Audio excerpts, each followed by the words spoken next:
ஹலாங் பேவோட cruise டெர்மினலுக்கு வந்திருக்கோம். நாங்கள் எல்லாரும் ஹலாங் பேல இந்த க்ரூஸில் தான் போக போகிறோம். மொத்தம் 3 டெக் இருக்கு, எங்களுக்கெல்லாம் 2வது டெக்கு. வணக்கம். ஸோ நம்ம க்ரூஸில் ஏறிட்டோம். நம்ம க்ரூஸில் இதான் பாருங்க, உள்ள 2nd டெக்கில் இருக்கோம்.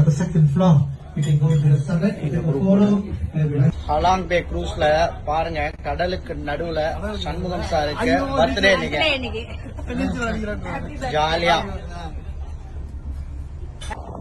எல்லாரும் க்ரூஸ்ல ஒரு லஞ்சுக்கு அப்புறமா சமைச்சில்லுங்கிறது க்ரூஸ்ல என்ஜாய் பண்ணிட்டு இருக்கோம். எங்களோட க்ரூஸ்ல குழந்தைங்க எல்லாம் ஸ்விம்மிங் பண்ணலாம். ஸ்விம்மிங் பூலோட இருக்கு.